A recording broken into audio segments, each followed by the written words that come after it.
Welcome to another episode of the Mindset Athlete Podcast with me, James Roberts, transformational coach, two-time Paralympian, and TEDx speaker. I have another awesome episode for you today, so let's get straight into it. And on today's show, I've got Peter Wright. Hi, James. Thanks for having me on the show. Peter describes himself as a podcast host, writer, speaker, blogger, you might even have to say this for me. Contrarian thinker. Well, we'll talk about that because I'm curious what that is. His topics is inspiring people to overcome and thrive on adversity. He does this by asking questions about and sharing ideas for thriving in a changing world. Born in London, Peter spent most of his life in Rhodesia and South Africa. His corporate career included marketing management in large and small companies, starting in and running his own business. He traveled extensively in Southern and Central Africa before returning to his roots as a farmer in Zimbabwe. So obviously, thanks for coming on, Peter. Obviously, you got run ultra marathons and played polo and polo cross. So welcome onto the show, Peter, once again. Thank you very much, James. So if we start off straight off the top, what's a contrarian thinker for people that don't know? Somebody who thinks the opposite to what the herd thinks. So someone who goes against the herd or runs never behind, out to the side of or in front of the herd. So we could get onto this whole virus thing, and there's a lot of contrarian thinking going into that. But because of my background in Rhodesia, when we had sanctions, embargoes, and it was like one tiny little community against the world, we had to think differently. And that was a long time ago, but it stayed with me.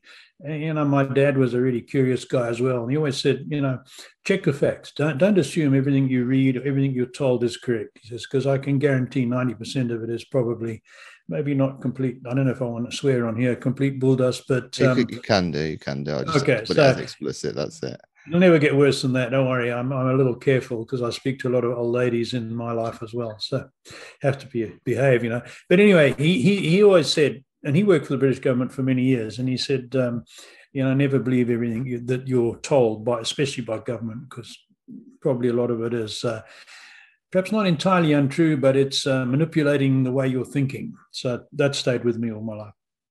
So for people that are not clued up on their geography, and just so I'm pretty good with geography, and I've been given, if I can find it, an old map of when everything used to be pink. So for people that aren't British, obviously I'm talking about British Empire.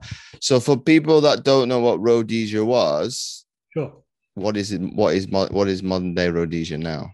Zimbabwe. It's the country directly north of South Africa, right in the center of Southern Africa, the lower part of the African continent. So obviously, I didn't tell the story. I know obviously what we're going to talk about now. What was it like having racism obviously being the opposite way of you being a white farmer and if people aren't clued up on this happened over a decade ago?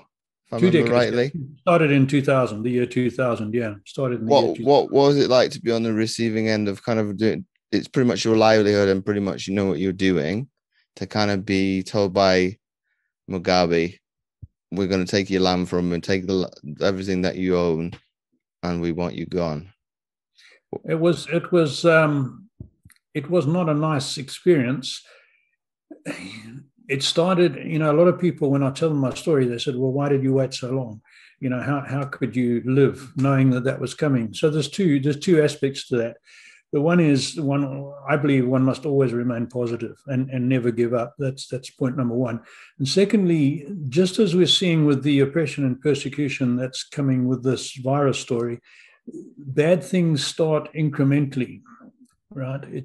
The worst doesn't happen overnight. It can, and in natural disasters like an earthquake or tsunami, it's bad within seconds, sure. But most other things that humans do to other humans start in a small way and get steadily worse, right?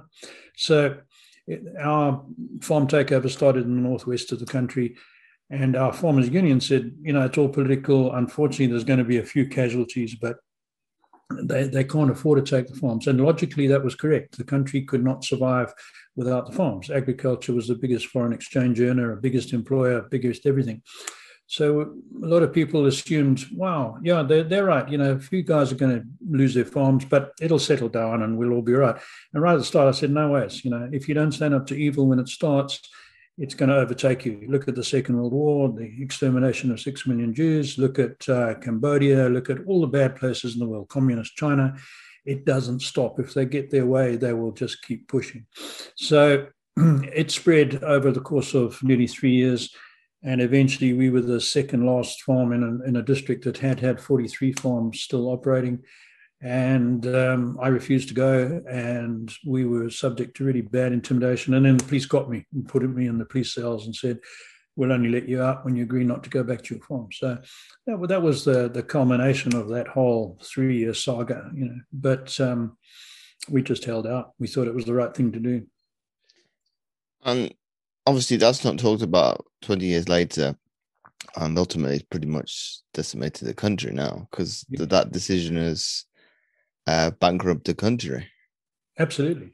And the tragedy was, people see it as a racial thing. It wasn't. It was a power struggle. The whole reason for the takeover was Mugabe was under increasing criticism because the economy was failing. He'd also been ruthless in wiping out, and there's documentary evidence to support this, about 15,000 black people of the Matabele tribe in southwest of the country, because they were in opposition. And they brought in North Koreans to train a notorious division of the army called the 5th Brigade, and they were responsible for these mass murders, and there was mass graves in old mine shops, whatever. So he was coming under scrutiny for that. He was losing his grip on power, and for the first time there was a powerful black opposition party led by Morgan Tsvangirai of the Movement for Democratic Change. So Mugabe called a referendum, and he wanted to change the constitution so he could take farms without compensation. It didn't matter if they were white-owned or black-owned. He just wanted to take land without compensation. And he could also remain president for life. The constitution wouldn't allow him that, because he knew that if he lost power, he had so many skeletons in his cupboard or closet, for American listeners, that he would probably end up in The Hague before the International Criminal Court for crimes against humanity. Those were his two motives. And he lost the referendum because Morgan Tsvangirai managed to gather enough support to defeat the referendum. So Mugabe lashed out, and he blamed the white farmers, 5,500 of us, for subverting or manipulating our workers, 500,000 workers, into voting against him. Now, there's no way we could have done that, even if we wanted to. No way. And that implies that all our workers were stupid. But, they were guys that had jobs and wanted to hang on to their jobs. They didn't want to be landless peasants. But that was the political start of it. And, of course, he then went and climbed into the MDC and locked them up and rigged other elections, and it got worse and worse after that. So it was political motivation, not a racial or class motivation as such. And my farm workers attended MDC rallies, and they said, and I lent them trucks to go there, and they said, we don't want to lose you. We live here. I built houses we employed 186 people. I said, we don't want you to lose the farm, because we lose everything. So. Yeah, so that was it. And what prompted you to leave the African continent and move to where you are now in the US? The main thing was, by the time we lost everything and started winding up, I was 54, and my partner, we were both 54. We said, we're actually getting a bit old to take another chance on Africa. I mean, I love Africa. I lived there most of my life, and but Africa is politically unstable. I'd lived in South Africa for 14 years. South Africa was on the same slippery slope as Zimbabwe, and even more violent. And we had nothing. We had to start again. We had absolutely nothing. We walked out with 2 suitcases each, a horse saddle and 6 cats, and enough cash to buy a very old pickup when we got to Canada. So we both had British passports. I was born UK, and Sue was, her parents were born there. We could have gone to the UK. We had no family there other than my mother, who was in her late 80s, in her 80s, and had no way of helping us. And we'd been many times on holiday. We liked the UK for many reasons. We just saw financially we'd be better off in Canada. With hindsight, that might not have been the case. My eldest son had gone to see the world in the mid-90s, left South Africa and gone to England, met a girl, and that's as far as he got, was seeing the world, as happens to many guys. And they got married and had a kid. But she'd been brought up in Canada, and her father was still here, just down the road from where I live. So they came to visit him, and my son saw more opportunity here than UK. And they moved here and got established. So when we went through all this trouble, he said, come and look at Canada. And we were horrified. We said, wow, it's all ice and frozen wasteland. And he said, no. He said, in summer, it actually gets warmer than where you live in the higher part of Zimbabwe, which it does. So we came in the winter. We thought we could survive. The immigration people said we could come under humanitarian and compassionate grounds and live here while we applied to immigrate.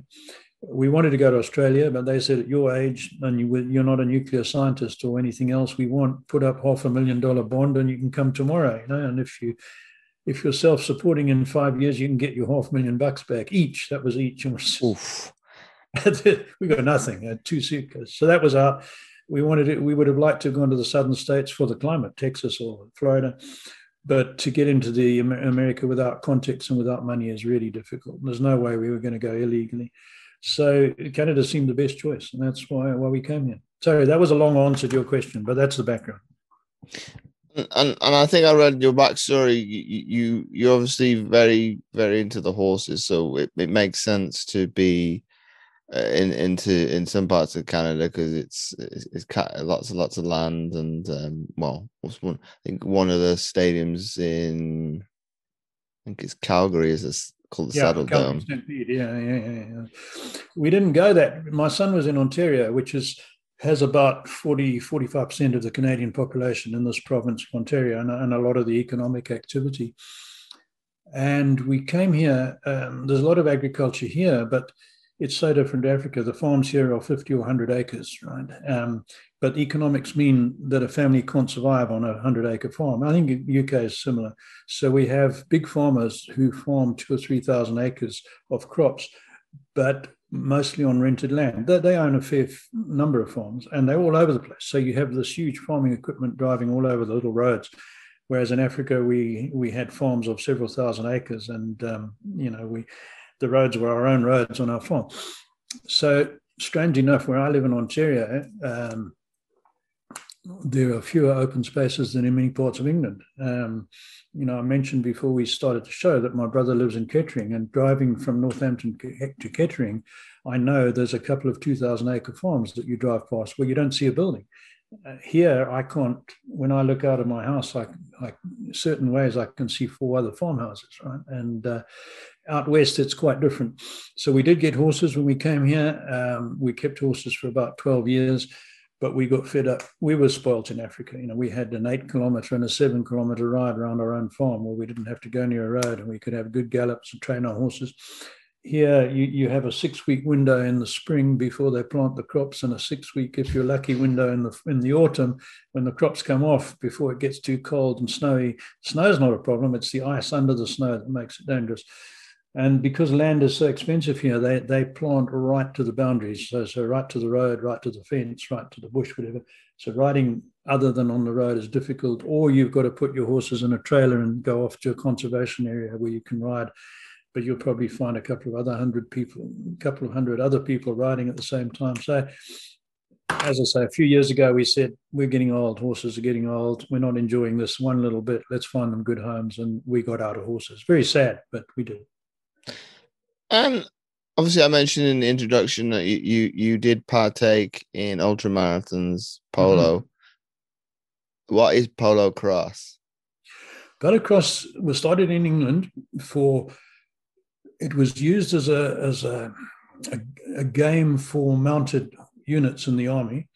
And then after the Second World War, it was called poor man's polo, because polo, as you probably know, is really expensive. You need 4 or 6 horses, saddles for each one. You need transport to take them. The club subscriptions are horrendous, and you've got to have grooms. So it really is a rich man's sport, right? Wow. Whereas so what they did with polo cross, they said, we're going to make it, you can only have 1 horse per game or per tournament.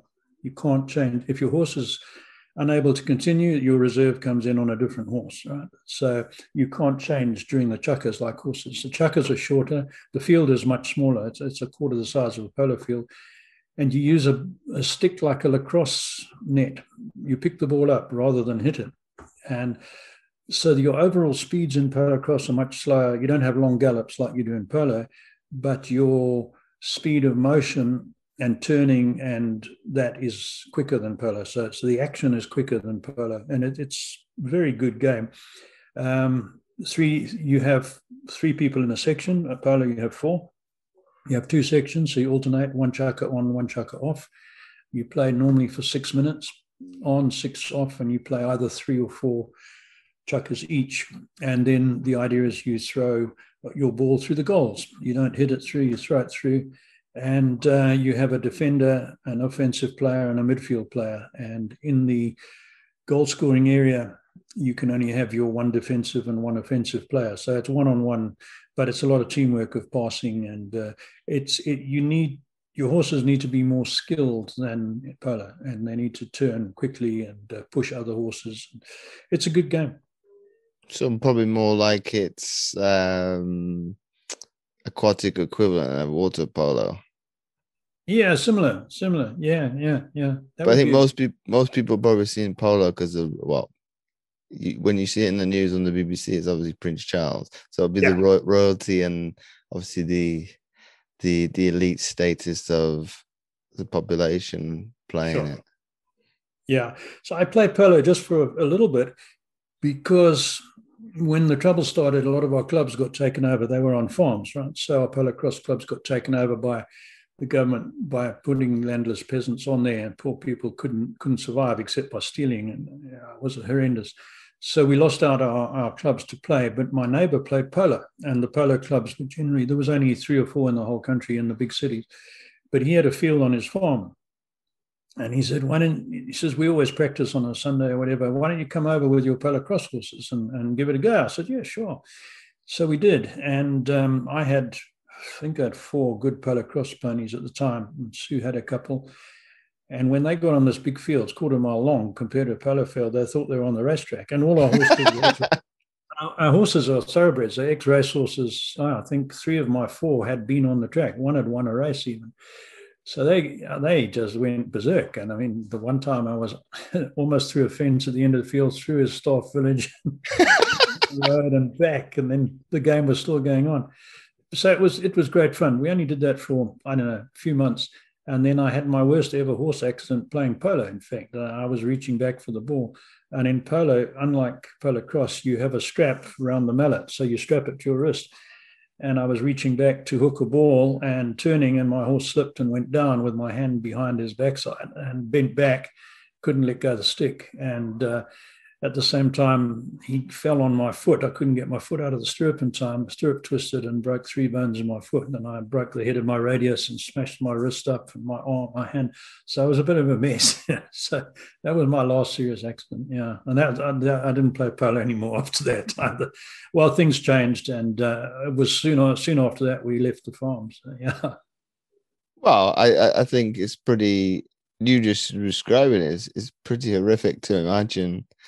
Breaking your radius, forearm, not being able to get your leg out from pretty much a lot of weight coming down, falling horse, a few tons.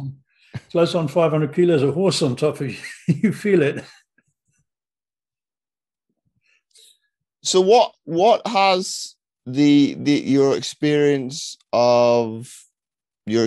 leaving Zimbabwe played on overcoming adversity? Because it's a slightly different take on adversity that most people hear about. So I was fortunate in many ways in my generation, my upbringing. My parents were good old British stock, wartime. Both parents fought in the war. My mother, believe it or not, all 5'3" of her was a military policeman in the WAF, the Women's Air Force, and used to go to pubs in London and haul these great big soldiers out of Air Force guys out of pubs and send them back to the barracks. So that made her quite a strict mother, that experience in many ways, but that was good for us. But we grew up with that sense of duty and doing one's bit and all that good old British stuff. We then had a good British education and excellent. The Rhodesian school system was based on the British system. before it got too liberal. So we got caned at school if we misbehaved and didn't do our homework. And people nowadays think that was absolutely horrific, but it taught us to behave ourselves and that there were consequences. If you didn't do what you were supposed to do, you felt it.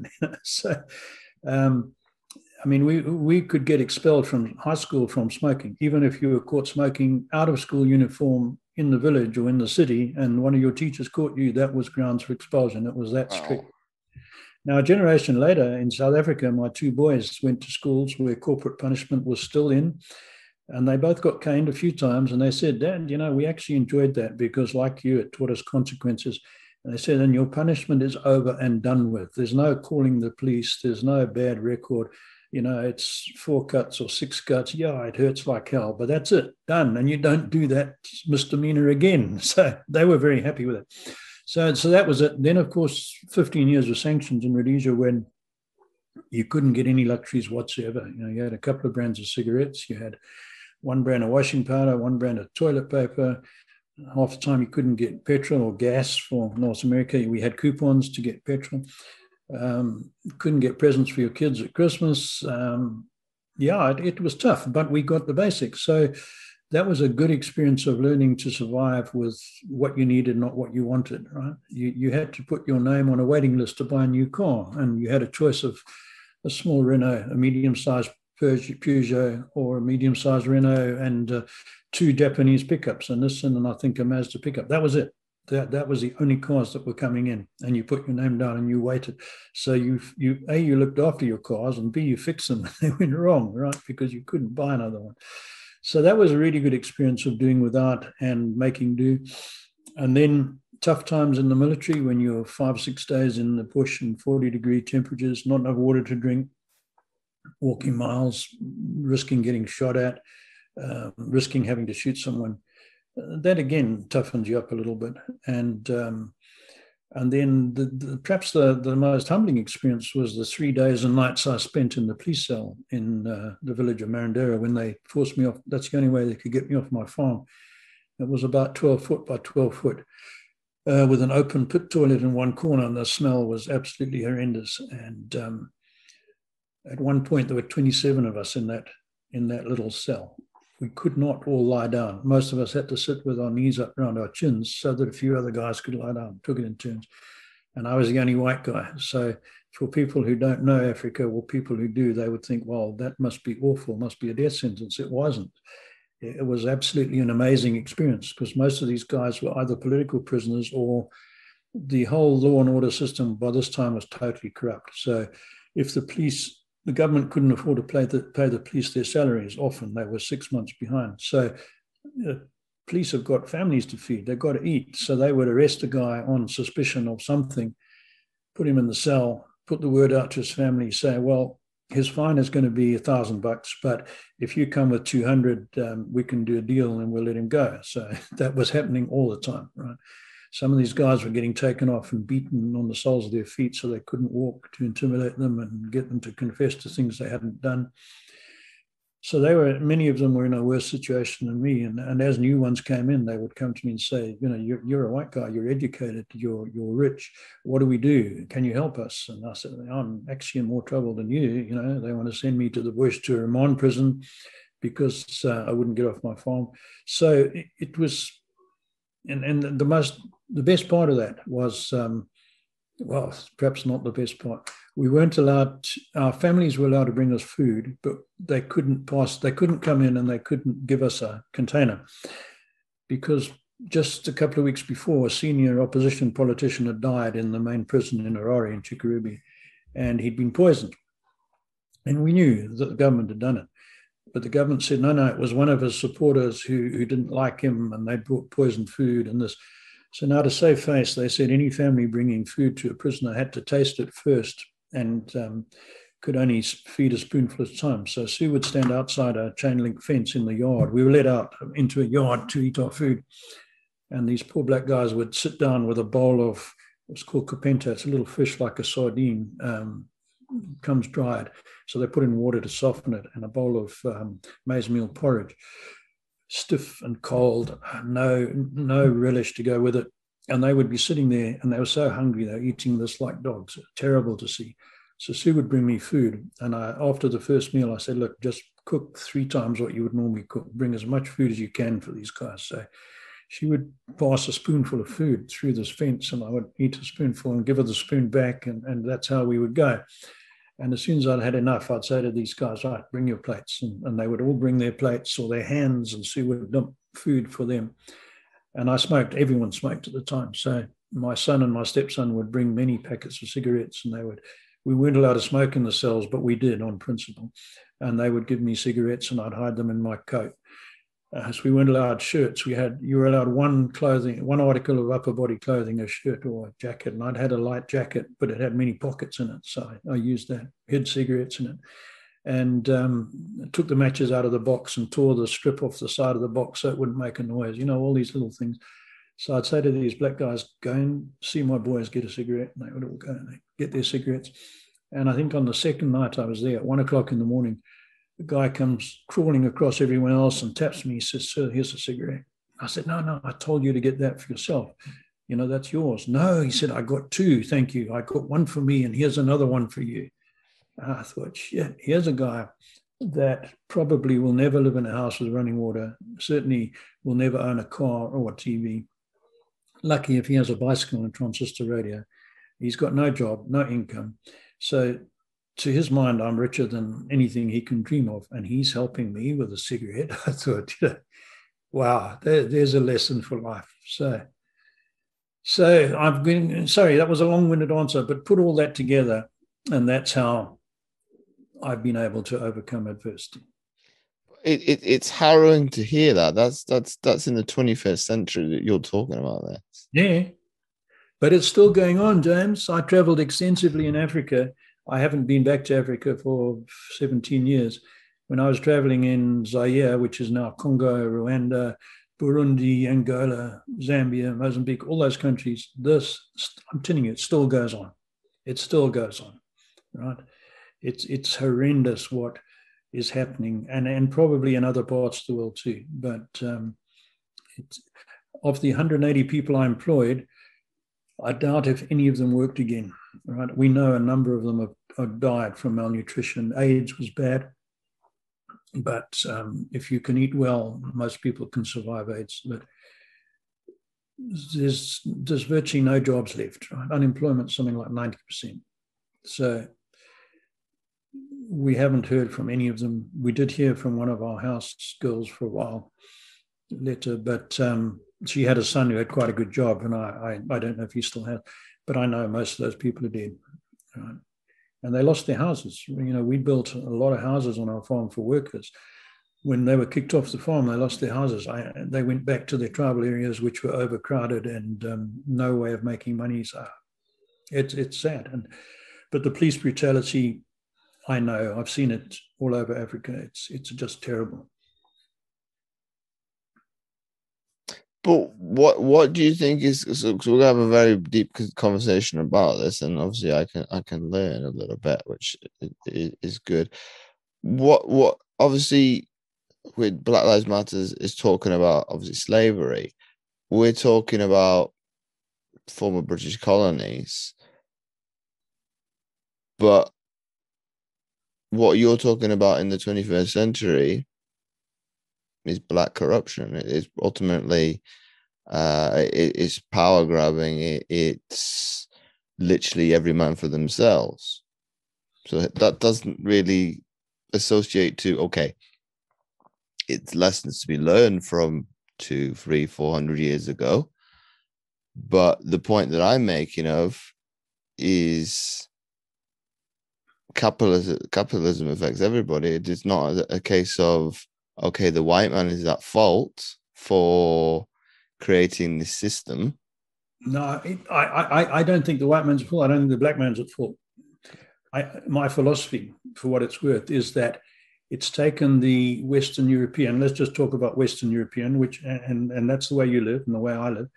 It's taken us 2,000 years from Roman times, essentially, to where we got today. And it's nowhere near perfect. It's got all these warts and bumps, but it's a relatively good system compared to anything else. I think Churchill said democracy's the best of a poor, but I know, something like that. It's not perfect, but it's better than the alternative, whatever. So what we did in Africa, I say we, but the European powers as a whole, we went to a continent where people survived in harmony with nature. And I think North America, you could use the same example in North America, right? So people didn't need to be sophisticated industrially or commercially because they were in harmony with nature, right? So yes, it was harsh. Infant mortality was horrendous. People's life expectancy was 35 years, but they survived with what was available, right? And because Africa's hot, they didn't need to store food for the winter, because a little bit, but by and large, you can find stuff to eat in the bush all year round, right? Except in the very cold southern parts where there were very few people anyway. So that system had been working with all its faults for thousands of years, right? So the Western powers go in a very short space of time, they start developing it, and the missionaries develop it, and they educate people. So now, quite naturally, all the product of those schools, black people think, wow, the world's actually a much better place than what we thought. We want a bigger part of it. And many of them did it legitimately. They got degrees, they worked, and within the constraints of whatever political system, they did quite well. And then suddenly, after the Second World War, the Western powers, for a number of reasons, one being perhaps guilt, and perhaps the most important being economical, they couldn't afford to keep all these things going, and political pressure from India and all these others, they said, wow, we've got to give these people independence. So not only did they give them independence, they totally abandoned them, except for South Africa and Rhodesia, right? And we had our faults. I'm not trying to whitewash everything we did, but we didn't abandon our local people. But north of Rhodesia, from northern Rhodesia northwards, virtually within a short space of a few years, the Western powers handed over completely and left them to it. And I don't care who you are, whether you're white, black, or green, if you haven't grown up and developed a system over a long period, you can't expect to run that properly in a couple of years, right? It's just an evolution thing. So the ones who were canny grabbed political power, and they maintained that power through intimidation and violence, which is an offshoot of the tribal thing, where you go back to tribal economies anywhere in the world, or tribal lifestyles. It was all about, if you want it, go and grab it. But that was exception. Normally they lived in harmony. The Mashona and Matabele would have wars and steal one another's cattle and their wives and that, but it was relatively minor. But once you got black presidents, corrupt black presidents, and aided and abetted by European industries who wanted their raw materials, and Chinese industries and Russians who wanted to sell guns and all this sort of thing, these guys had to maintain their power, and they just got totally ruthless, and they didn't care. And I had a meeting with a member of parliament, a minister in Zambia many years ago, and he said, Peter, you've got to understand, he said, there's only two things important to a black politician. One is to stay in power, and the second one is to get enough money out of the country in case you can't achieve the first one. He said, that's it. He says, the state of people in villages is of no consequence. I said, that's awful. He said, yeah, but that's life. And it's that, I think, that thinking, and they weren't called to account by the rest of the world, United Nations or anyone. I really believe I say we, Western governments, everyone has let the African continent down by letting these people get away with it. But they didn't want to do it, because then it would have felt like trying to reestablish colonialism, and that wasn't necessary. But it could have been done a lot better. That's what I'm saying. Yeah, but if you do it in some sort of collaborative way or coalition, absolutely, it's okay. They're going to have divided people's opinions in terms of how they think about it and how they perceive it. But obviously, you're never going to be able to disparage that. But what's your position then on the Chinese? Because ultimately, they're trying to obviously influence the continent. Chinese are being really smart. They are controlling Africa not through administration like the European powers did. So they're not putting in provincial governors and administrators and all this sort of thing. They're leaving that to the locals, right? They're doing it by money. So I've seen it in my eyes. So in Zambia, they said, we'll build you a new highway to the airport, and we'll build you a soccer stadium. That was two things that were important for status, right? So they did that. And they said, we'll give you extended terms to pay for it, and we won't charge you the proper rate, But in return, you've got to let us take as much copper out of the country or gold or whatever. And you've also got to let us export a whole lot of stuff duty-free, no tariff.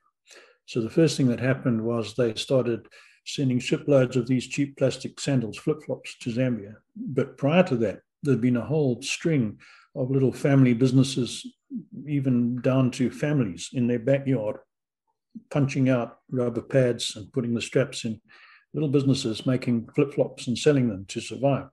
Now, suddenly the Chinese stuff comes in at no duty and it's selling for half the price of the local stuff, right? So it puts all these small guys out of business. So they actually had a riot about that in Lusaka. Oh, it was 20 years ago.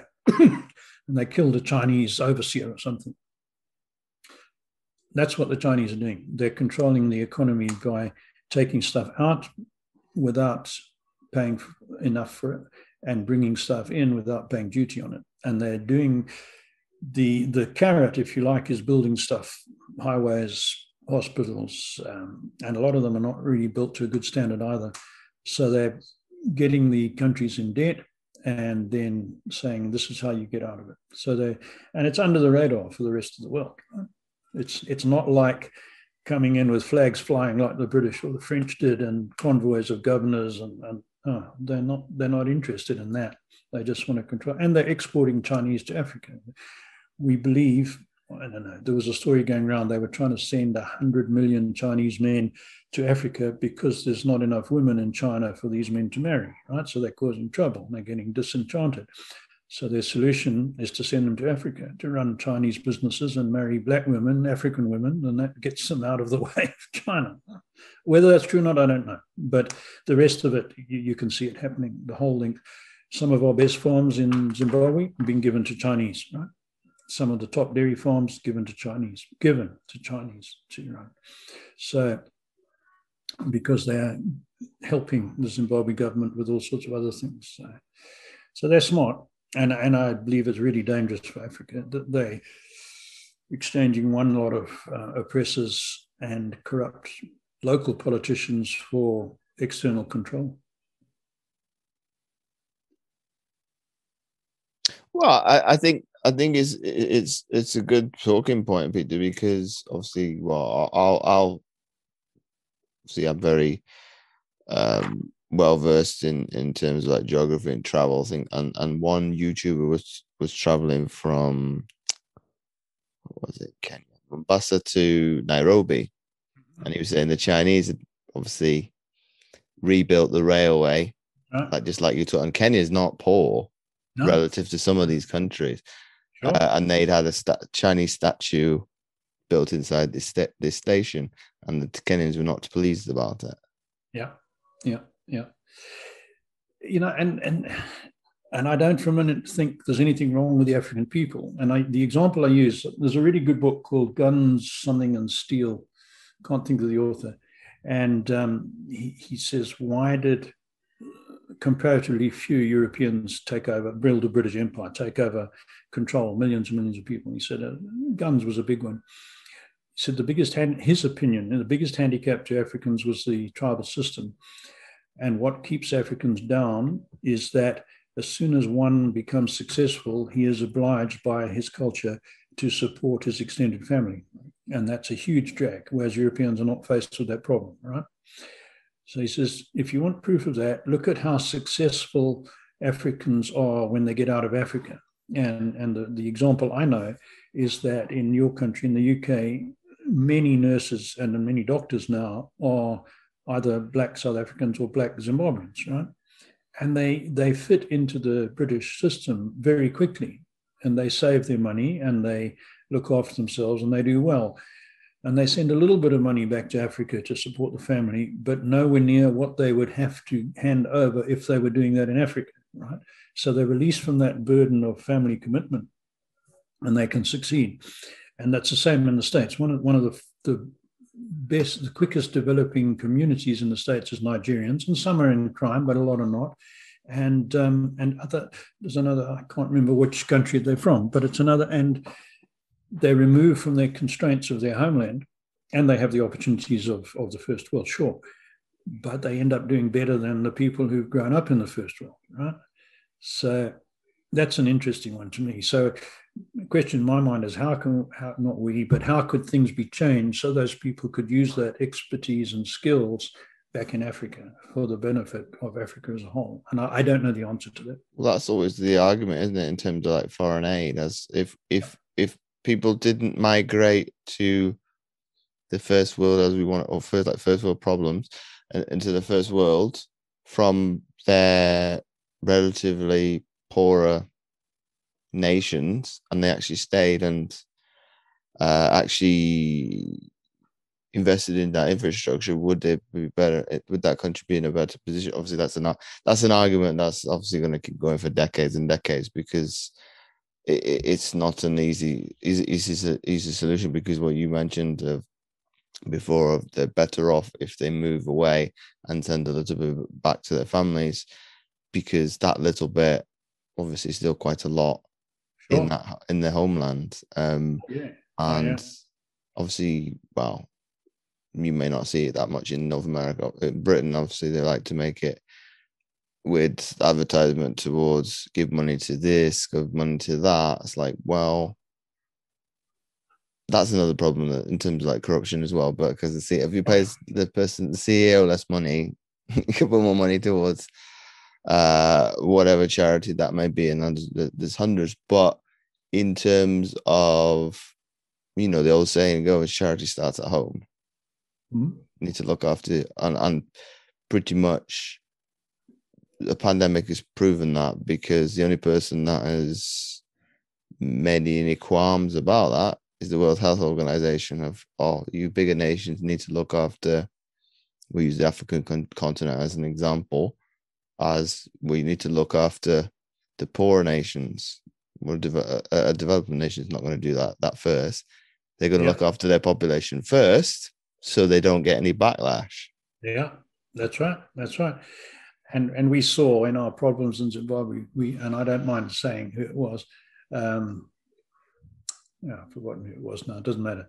One of the major charities that's always looking for money donated a pickup truck to the Zimbabwe government for fighting AIDS, for helping the government fight AIDS. So this pitched up on our farm full of government thugs to intimidate our workers and to intimidate me.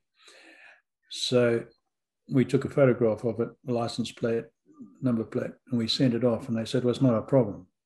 We gave the truck to the government. We said, it is your problem. You gave it to them, and it's intimidating. Never mind it's intimidating me as a white guy. It's intimidating black people in Africa. It's your problem. No, they weren't interested. So I swore, well, I'll never donate anything to you guys again. They weren't interested. You could have a field day with that now with social media, because that's terrible publicity for them, and then they would have to answer to it because it would go viral very quickly. I've been involved in a few social media battles before, and it's nobody wins those things. You just get upset. I'm on social media to promote my business. Apart from that, I don't do much on social media at all. Otherwise, you just get sucked into that cesspool of arguing and this. It's just, there's better things in life for me. Well, that's why I think people, and I've just, you as you mentioned it, Peter, it reminded me of somebody just mentioned that in a Facebook group. It's like, well, why are people arguing, bittering? Because, sorry about that. I was trying to keep noise shut. Okay, it's gone. And what I was saying was, with even with Facebook groups is like that. One was mentioning, there's so much arguing and bickering now. It's like, well, because people don't agree on something, thus they think it's their right or their entitlement to give an opinion, where sometimes it's not necessary, or it's not worth giving it. And pretty much, okay, I'm in my mid-30s, but it shows how I've been brought up is an older way of thinking of, you haven't got something nice to say, you don't say it at all. But obviously that's going out the window now as we speak. Yeah, I don't mind people saying stuff that I don't agree with. What I object to, and what I find a problem, is that people, and it's not just young people, it's all generations, they've lost the ability to debate. If you say to me, Peter, I think you're talking crap because boom, boom, boom, boom, boom, I'll say, yeah, okay, I can see why you say that, but what about this, this, and this? And if we can go on like that, that's fine. We can be diametrically opposed and have a civil discussion. But I find on social media, it's not, no, we disagree with you because. It's you're an idiot, you're an arsehole, you're nuts, you're a racist, whatever. And let's have a debate. Let's not just attack one another. Let's have a decent debate. And this whole racial thing, I've got to tell you a quick one. It might upset some of your listeners, but I think you'll find it amusing. People in Canada, and I think the States, but Canada are so sensitive about race. And I say, you've taken this to a point of stupidity and ridiculousness, and you're actually becoming racist in the way you're looking at it. Well, what do you mean? I said, look, in Africa, one of my black people, worker, somebody I knew, somebody when I was in business, somebody I'd been in marketing club with, could say, the trouble with you white bastards is you're arrogant pricks. And I'd say, well, I would never object to them calling me a white bastard, because that was a sort of almost a term of endearment, right? And I'm white. I might argue with the arrogant prick bit. And I could say to him, the trouble with you black people is that whatever. And they said, no, we're not all like that. No, but you whites, you blacks. But it was all on a friendly level. It wasn't you're evil because you're black, you're evil because you're white. That never came into it, right? So I'm trying to say to my Canadian friends, we might have had our political problems, we might have had all sorts of problems, but we had a much healthier attitude to racial differences than you do here in North America, where you're trying to hide it and be nice and keep it under the carpet and all this sort of thing. We could talk about it and joke about it, and that to me was the way it should be. So it led to some amusing interchanges, I can tell you. Do you think, Peter, because you coexisted for centuries of, okay, if we use South Africa, because it's the easiest example I can think to mind of, okay, the British government at the time putting blacks in certain areas of, you can live here, but you can't own this, that, and the other. And ultimately the Afrikaans going a step further with apartheid, which I thought, okay, so we're not the British, be it, okay, I'm British, my father's African American, but Britain's not entirely at fault for the state of affairs of South Africa up until 1991, when Mandela came into power. So it's like, well, British had little influence after 1940, right? After when South Africa, after Union and then Republic status, Britain didn't have a lot of influence. Britain started it, and it was about power as well, and control. They started it. Yeah, the Afrikaners, with hindsight, lots of mistakes. But you were talking about the separate areas. Yeah, it's easy to look back and say that was evil, it was wrong, it was everything else, but I can understand why it happened, right? And in a way, it protected some black communities. Yeah, it moved some out of their traditional homes, but in others, it stopped white developers buying up that land, right, and turning it into expensive housing. So there was other reasons for it. It was complex. Can I defend all of it? No. Can I defend some of it? Yes. It's like slavery. You can't defend slavery, but that's how the world evolved at the time. It's history for all its sins and faults, right?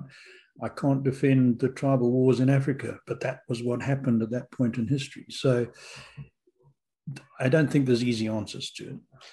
Do you think the North America, and to some extent I'll put Britain in there as well, there's an element of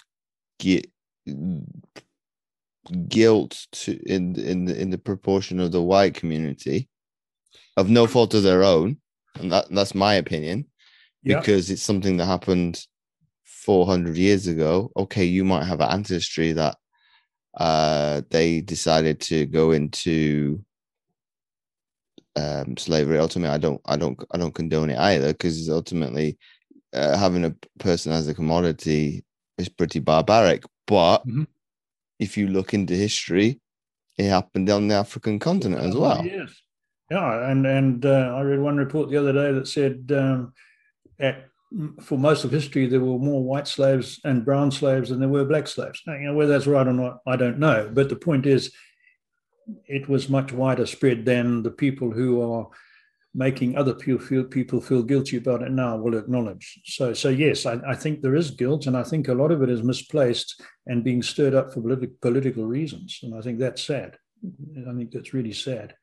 If you're looking at history, how far back do you go? Do you go right back to biblical time? I don't know. What I was going to throw in was what was the biggest mistake Europeans made in Southern Africa, because there were too few Europeans in the rest of Africa to really make much difference. The biggest mistake we made in Rhodesia, and we tried to rectify it too late, was not encouraging and enabling a successful black middle class. I think if we'd done that, if we'd started that after the war, I think those two countries would probably be some of the most stable, successful, and happiest in the world right now. I think that was the biggest single mistake we made. So we tried to do that in 1979 by having a black representation in Parliament, and then appointing Bishop Abel Muzorewa as the Prime Minister of Zimbabwe Rhodesia. He wasn't a particularly strong leader, but he was a benevolent leader.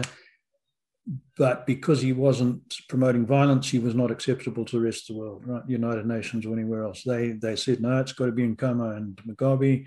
We can't accept a guy who doesn't promote violence. And in South Africa, in the Inkatha leader, Chief Gatsha Buthelezi, was in exactly the same position. He refused to join the violent struggle in South Africa, but he negotiated, and he was quite a vociferous opponent of the white South African government. But he said violence is not the way, and he should have been the first black president of South Africa, and South Africa would have been a much better place if he had been. So now the Zulus are marginalized. When I was there, they were being killed by the necklace method. It was horrific. In African townships close to where I lived, we saw the smoke from burning houses. It was awful in the early 1990s at the hands of the ANC. So there's two huge mistakes that both countries made. And it's easy to look back with hindsight. At the time, no one thought that would help, but with hindsight, it would have done. We did have, more so in Rhodesia than in South Africa to a degree, we had black businessmen in Rhodesia, truck owners, transport fleets, a couple of small factories doing well. There weren't enough of them to sway the course of history. And that was sad, because it would have been better for everybody if that had happened. And over the period, it would have evolved. Eventually, it would have been a black majority government, purely by logical evolution. Sadly, that we weren't allowed to do that. And I think South Africa, if they'd started early enough, could well have gone that route too. Anyway, just my opinion. So what do you think? Because obviously, if you look at history with the US, obviously you got Malcolm X violence, and Martin Luther King was pretty much doing it as peaceful marches. If we get beat up, we keep going back and we keep going back. Okay, nothing's much changed in nearly 60 years of most blacks will say most hasn't changed. Okay, I'm far removed from inner city or the ghetto because I've brought up in middle class suburbia because of more being on my family on the white side, but you don't hear me saying victim this, victim that. I've kind of persevered. Yes, I've looked back on things as, okay, was that racism this? Was it? But okay, that's in keeping of right now.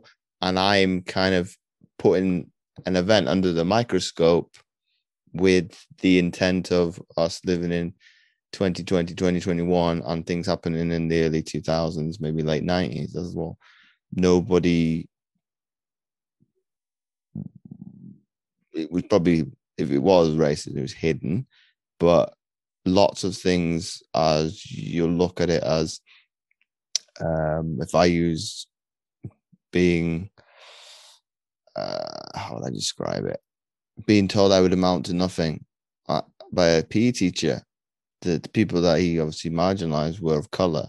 So to make my point, as this is me using what is now of current culture and being talked about, and me as a 13-year-old kind of saying, well, that teacher might be a racist. It's like, well, was he just being, I would probably argue and say no, and say we're probably in keeping of the old school way of thinking as well. If we terrorize you enough, you're going to change your ways academically. Okay, it didn't work. It's one of those things of it's more man management of, you got to push people right buttons. That wasn't the right button. It worked obviously in the sporting sense because I went on to represent my country, and I used that as rocket fuel when I was having a bad day. As this person said you were obviously, I would use more explicit language than that, of you were shit. You're not going to want to do anything, and pretty much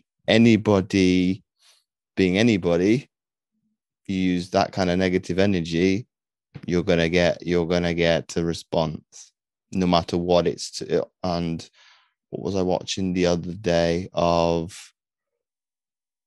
It was a YouTuber as well, and he got into fitness, but he got into fitness because of the wrong thing of being pretty much trolled, of all the negative comments. I'm going to show you, and kind of put the proverbial middle finger up of, but what changed his whole outlook on what he was doing was a fitness expo. He had grown men coming to him and crying and said, "You changed my life just by showing up every single day." And he kind of does it for the right reason. So the point I'm making after all that long story is that's how I operate. Okay, I'm gonna disagree with probably thousands and thousands of people if I was to look under the microscope, but you're always going to have the people that hate you, or the haters. Those people are always going to be there, because any amount of success that you get, because they can't see themselves ever,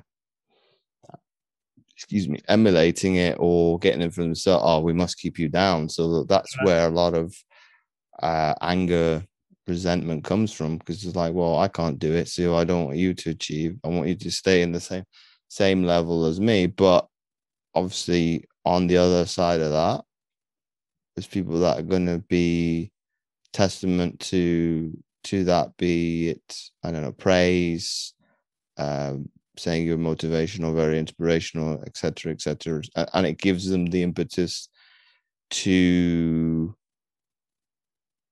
take action on whatever that looks like. Okay, we're talking about fitness in my particular day job, of if I can give you that little bit of impetus to take those baby steps to change, that's massive. Because what you were scared about was change. But obviously the other side of that is people are unwilling to come out of comfort. And what you were talking about, early days of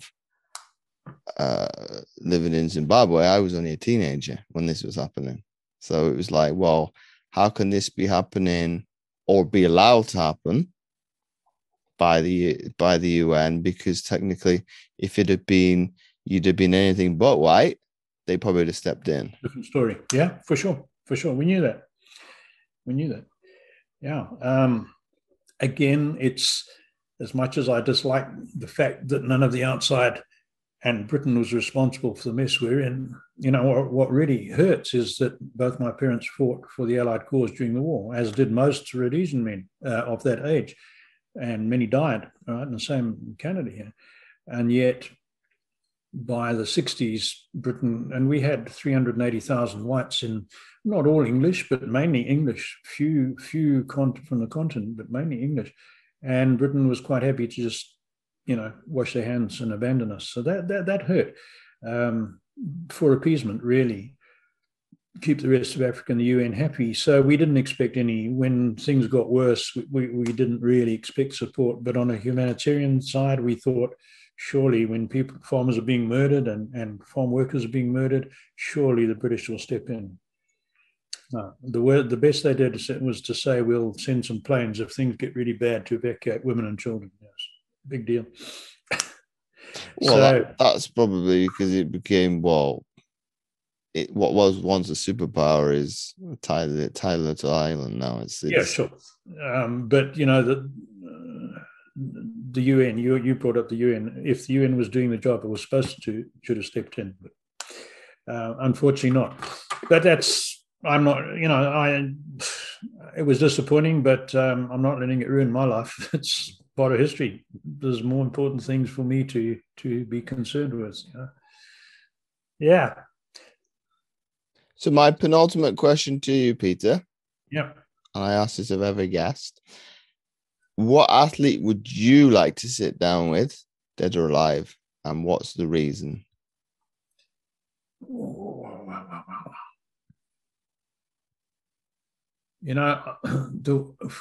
all the disgrace he fell into would be Lance Armstrong.